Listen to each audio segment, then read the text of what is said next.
Well, last night we had a huge event at the Ryman Auditorium here in Nashville, Tennessee. And the big announcement of that, we had a bunch of big announcements. The first and foremost announcement is that Daily Wire has now become Daily Wire Plus, because we're not just a news and commentary site anymore. We don't just do podcasts. We also now do kids content. That's going to be coming in spring of next year. We do movies, obviously. We announced a partnership that we have with our friends over at Prager University. Dennis Prager is going to be doing an entire series of lectures. It's going to be a wonderful master class in the most eternal values Western civilization has to offer. And the biggest announcement of the night, obviously, is that Jordan Peterson has now signed up with Daily Wire Plus. And you can see all sorts of Jordan Peterson stuff there. I'm talking about like his entire archives. I'm talking about every speech that he has ever made, essentially. Brand new podcast, brand new content, exclusive subscriber-only content, a brand new series called Dragons, Monsters, and Men, a 4-part series. It's on the website right now. Dragons, Monsters, and Men, about manliness and what it takes to be a man in today's world and how you can become the man that you want to be. Okay, all of that is available right now over at Daily Wire Plus. When you use code PLUS, by the way, you get 35% off your membership. It's an amazing moment for us as a company. We just celebrated our 7th anniversary yesterday of the founding of Daily Wire. We've grown to be a rather large company, and we are extraordinarily proud of what we've accomplished so far, ranging from What is a Woman by Matt Walsh to Candace Owens' new documentary to the podcast that we produce here every single day.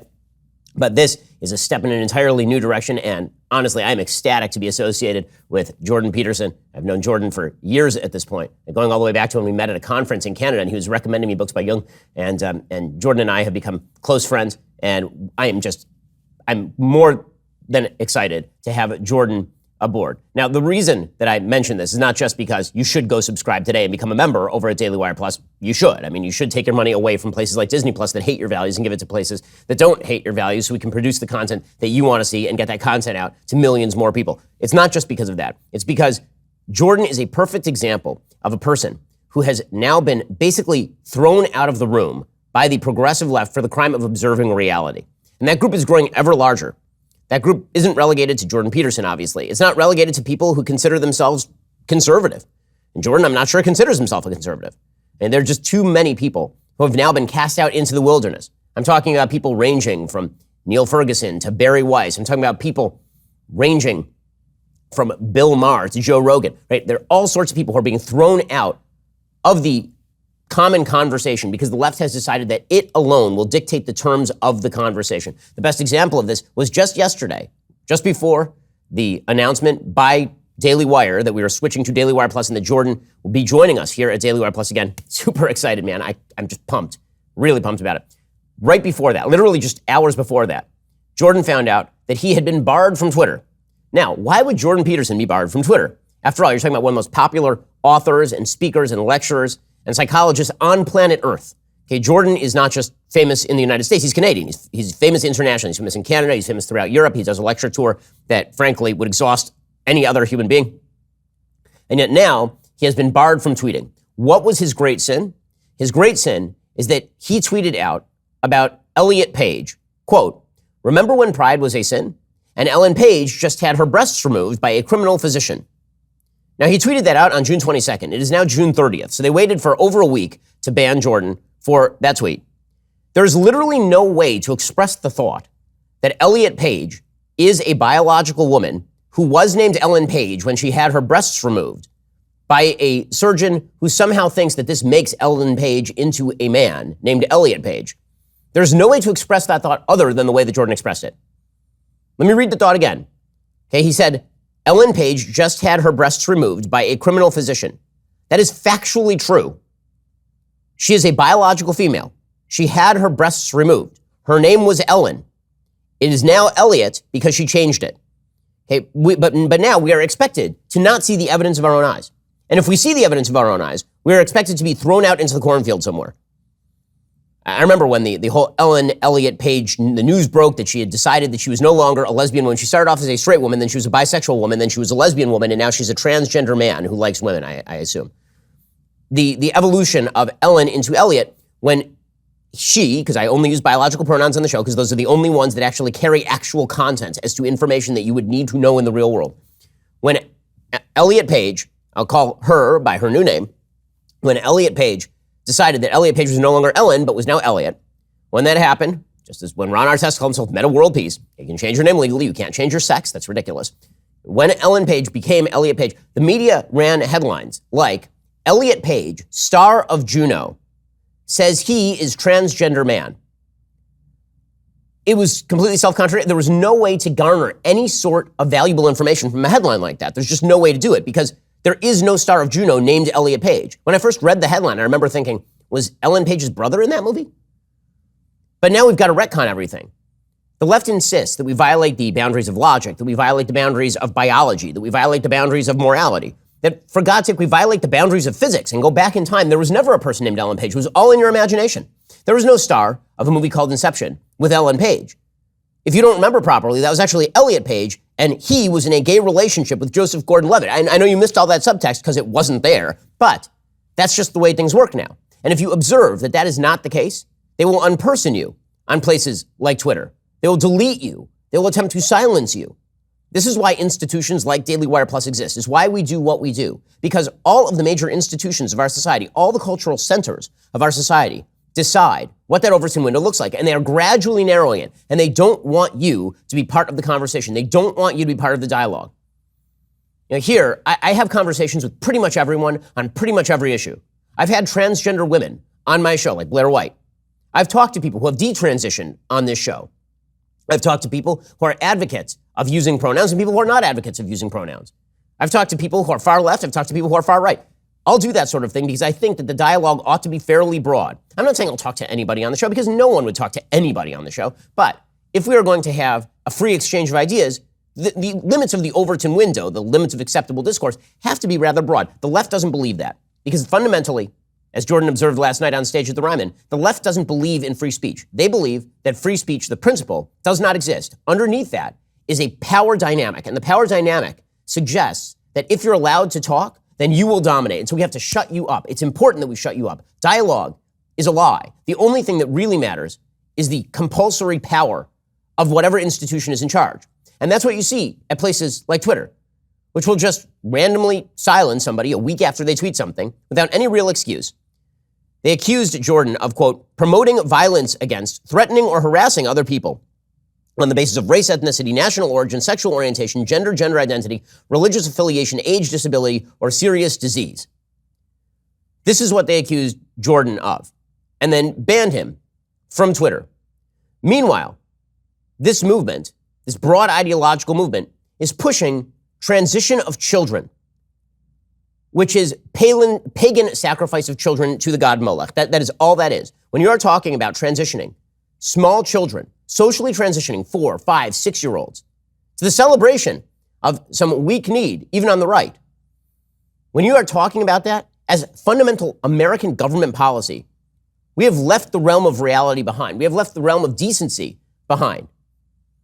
So, just to take a perfectly obvious example, our brand new historic Assistant Secretary of Health and Human Services, Rachel Levine, who is a biological man who says he is a woman, a transgender woman.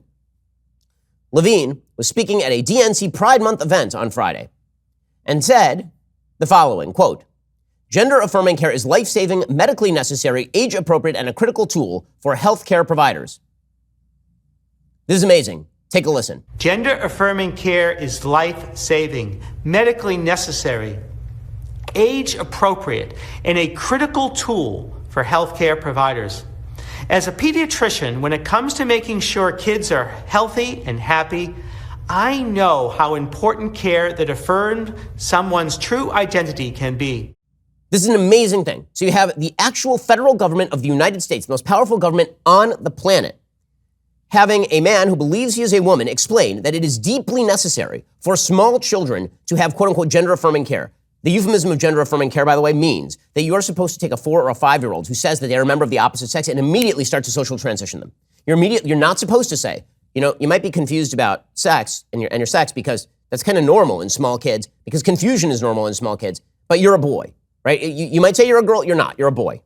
You're not supposed to say that according to the federal government of the United States. You're supposed to say, no, you might actually be a girl. In fact, we are going to treat you as a girl. It is a great good we do when we treat you as a girl, when we start to call you by a girl's name, and when we encourage you to put on dresses, and when we encourage you that as you get older, we should put you on drugs that have long-term impacts, but we'll pretend they don't. We'll put you on puberty blockers. that will affect your body for the rest of your life. And then as you get older, we will pump you full of hormones of the opposite sex in order to create a false puberty. And then we will mutilate you and sterilize you. This is what the federal government of the United States is encouraging actively. And they say this is good. It's an active good. And then they pretend that they're only speaking to the very, very small subset of kids who suffer from gender dysphoria, ignoring the fact, of course, that when you promulgate lies about gender, when you promulgate lies about biology and reality, a lot of people get confused who wouldn't otherwise have been confused because kids are born confused. If you've ever met a child, they are confused. It is your job as an adult to guide them. It is your job as an adult to provide them the rules of the road. Because if you don't provide them the rules of the road, they collapse in on themselves. This, by the way, is why, for example, divorce culture has wrecked children because kids need predictability. They need to know that there are solid institutions upon which they can fundamentally found their experimentation. There has to be a center, right? If they're going to move out from the center, they at least have to know that the center exists. The left has exploded the center and said that kids are supposed to be transitioned at the age of 2.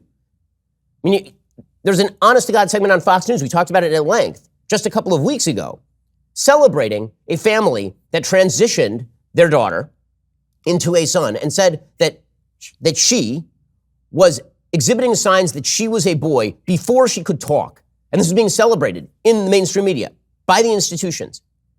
The institutions of power, they are almost universally directed against the interests of the people that they are supposed to represent and serve. And it's true in every area, ranging from the government, certainly to the media, which is dominated by an echo chamber left that never happens to listen to themselves. They have no capacity to listen to themselves. They say things that are self-contradictory, flatly immoral. They do it all the time without even hearing what they're saying, which is why a week ago I can read an article in the Washington Post about a woman who had twins. And the Washington Post article is supposed to be how terrible it is that she had twins. And the entire article is actually just a pro-life piece of propaganda because the left can't hear itself. It is not capable of hearing itself. And that's how you end up with banks like the Halifax Bank. Okay, has now announced it does not want you to use their services if you are not in favor of using preferred pronouns. According to the UK Independent, Halifax Bank told customers they can close their accounts if they don't like its values, following a Twitter row over the staff including gender pronouns on their name tags. The company posted a photo of a staff member wearing a name tag, Gemma, followed by she, her, hers. The tweet said, "Pronouns matter." And somebody responded and said, this person doesn't need pronouns. You can tell by the name Gemma that it's she, her, hers. And the Halifax Bank then proceeded to tweet back, "If you disagree with our values, you are welcome to close your account." If you disagree with our values, you're welcome to close your account. I thought your value was to be a bank. I wasn't aware that your value was to be an emissary of PFLAG or WPATH. I wasn't aware that it was your job to be a propaganda outlet on behalf of the most radical social transformation Western civilization has ever seen.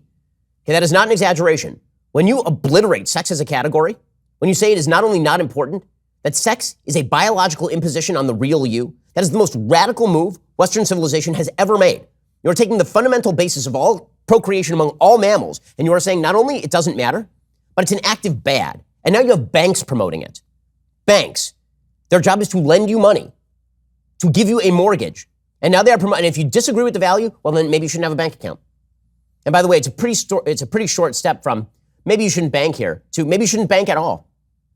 Maybe you're just, the journey from institutions saying they don't want your business to institutions working with government to basically bar you from the public sphere, that's a real short step. That is what the left presumably would like, some sort of social credit system where if you violate the precepts of their most cherished values, then in the same way that Jordan Peterson is banned from Twitter, in the same way you're banned from using a bank account, you're banned from using your credit card. You've already started to see early instances of this where credit card companies will say, listen, you can't use our credit card if you want to give to this group or that group. You can't use our credit card if you want to buy a gun. You can't use our credit card if you want to do this or that, as long as it violates our policies, and our policies are driven by politics. We are no longer a neutral service provider, we're something else. And the media are deeply into this. The media love it because the media are the great drivers of all of this. The battle for the culture is heating up. We here at the Daily Wire are making some big moves. So be sure to like, subscribe, ring that bell, because you're not going to want to miss a single moment.